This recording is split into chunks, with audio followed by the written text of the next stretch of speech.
Good morning or good afternoon. We are excited you've joined us today all across the globe for another Bandwidth Buzz webinar.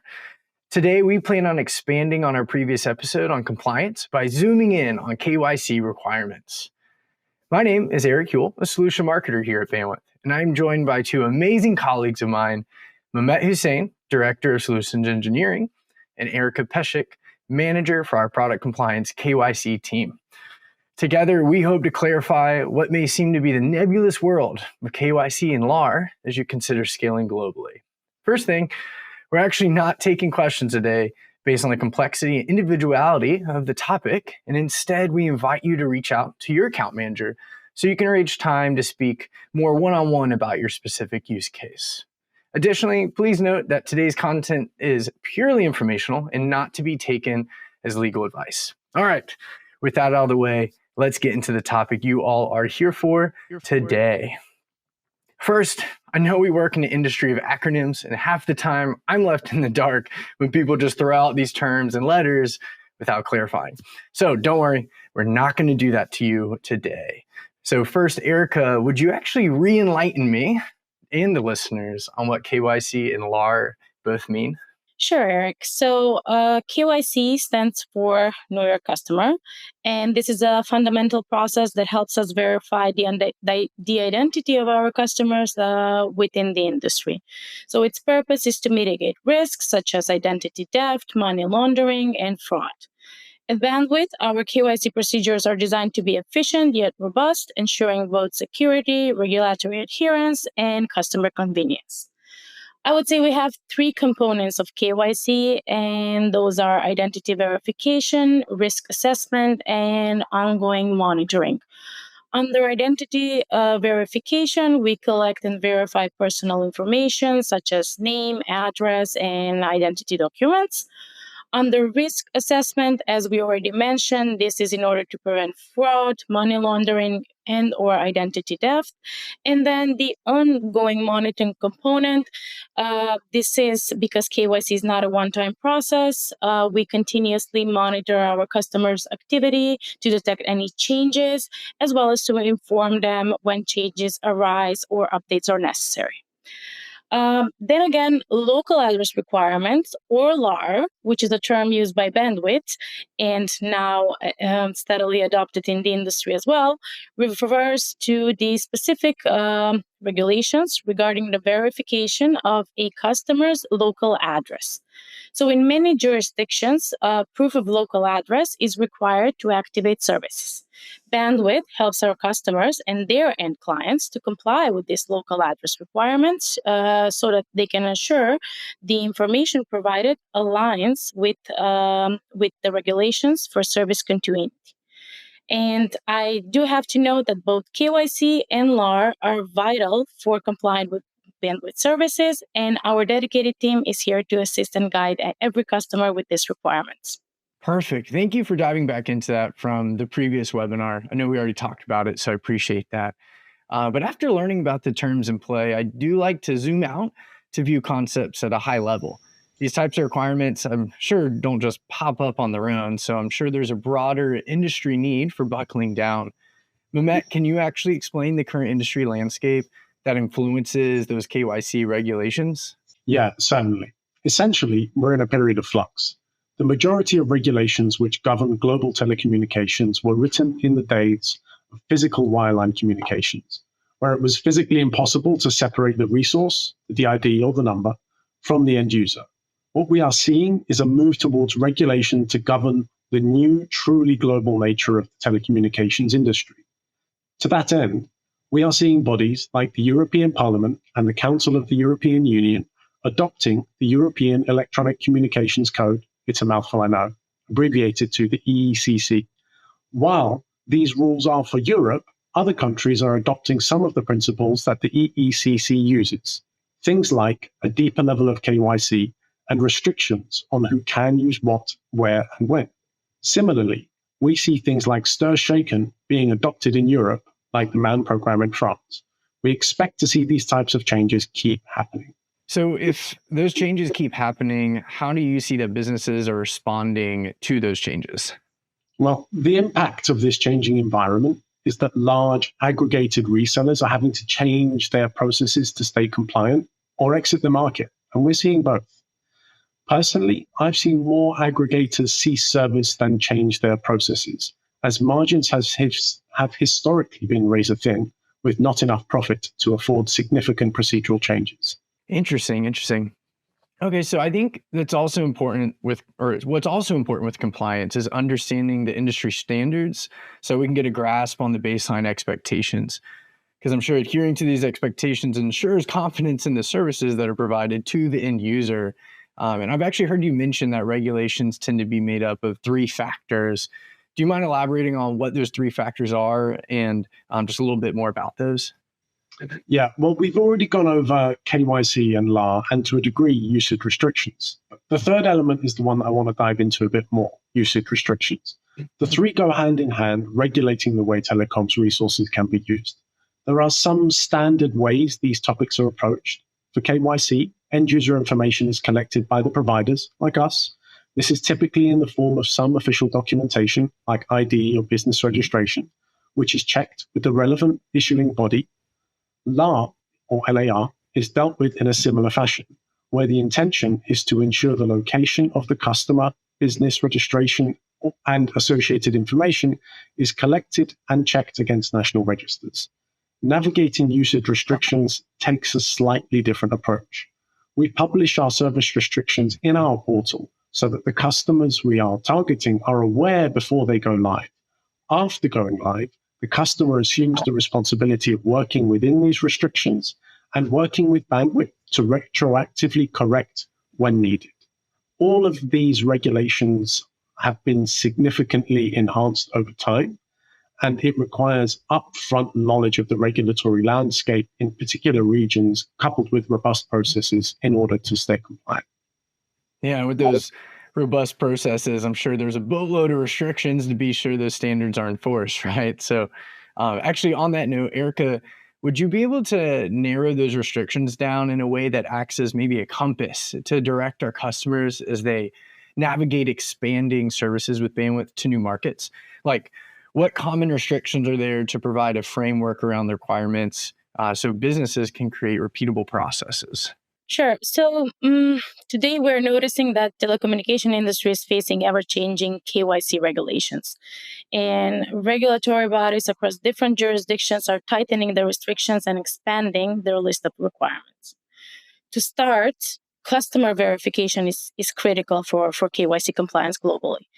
This serves as a basic due diligence process and also as a regulatory requirement across the industries. KYC protects businesses from fraud, financial crimes, and reputational harm as well by accurately confirming the customer identities and assessing their risk level. So establishing customer legitimacy upfront through KYC helps prevent, as I said, identity theft, money laundering, terrorist financing, while also fostering stronger communication relationships. Then again, failure to comply or to complete adequate KYC checks can subject businesses to regulatory penalties, legal liabilities, reputational harm, and last but not least, financial losses. On the other hand, LAR, as mentioned, or local address requirements, comes into play in certain countries where it's necessary to verify the end user's locality. In many European countries, before using a communication service or a specific number, such as a geographic number, let's say, our customers may need to consider 2 things. First, to assess their wholesale operator notification if their services are not for their company's internal use. And second, to ensure that their business is physically located within the city where they require the telecommunication service, as this is crucial for LAR verification process that we have in place and which is in alignment with these regulatory requirements. At the same time, also, an essential component of LAR is understanding who the final end user of the service is. So the final end user of the service is the individual or the organization using the telephony service to make or receive phone calls. So if you are a direct customer, your company would be the end user. But if you are a reseller of telecommunication services, then your customer or your end client would be the final end user of the service. It is imperative, however, to highlight that complying with local regulations and regulatory requirements is essential to maintain trust, prevent fraud, and avoid any penalties. Non-compliant telecom companies may face fines, license suspensions, or even revocation of services, damage to reputation, customer loss, legal action, and even imprisonment in extreme cases to the leadership of the company. Therefore, it is essential to prioritize compliance to uphold business integrity and to avoid severe consequences. Mehmet, do you have anything you would like to add here? Yeah, well, requirements and best practices really do vary country by country. There is no magic bullet to solve these problems in one fell swoop, but Bandwidth are pretty good at it. Here are a few examples of how we help with some of the more common restrictions. For KYC, where identity verification is required, Bandwidth possesses in-depth knowledge owing to long-standing relationships in the industry, allowing us to share requirements early in the process. We make guidance readily available via an easy-to-navigate customer portal backed up by dedicated staff. With LAR, when we are conducting address verification, it's much the same as in KYC. Additionally, we have streamlined API-ready portal-driven processes guiding customers through this process. A few of the common usage restrictions we see are things like restrictions on whether a number can be sub-allocated, and if so, how many times? Are you allowed to use a third party's provider's number in another country? And is there a known reachability restriction for the number in question? Here at Bandwidth, we do our best to gather and centralize this knowledge in our customer portal, aiming to help customers understand the reasons for built-in product policies, streamlining customer needs for both information and action into one single place, the portal. The answers to all of these questions are known well ahead of time and available in the same customer portal, supported by the same knowledgeable staff we keep talking about, often built with guide rails so that things like sub-allocation don't happen when they're not allowed to. So I know you both have done a great job breaking this all down, but I know both myself and our customers, we're going to have some questions, right, as we go about the day-to-day and read some of this information on those resources you mentioned or in the portal. I might be a little biased, but I know we do a great job reducing the complexity of product compliance through a variety of options. So how about we highlight a few of those ways we can go about ensuring our customers are up to date on regulations that may impact their service with Bandwidth. Erica, do you want to provide some color to those resources? Yes, Bandwidth customers can stay up to date on compliance-related matters with several types of resources. First, we have the quarterly compliance newsletters, which we provide through email to share updates on compliance-related matters, including upcoming end-user audits or any regulatory changes that may arise. Next, we have our help center, which is inside the portal.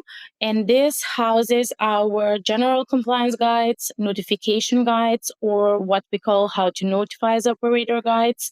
And we also provide KYC and LAR guides with step-by-step instructions onto how to submit valid end-user details for number activation.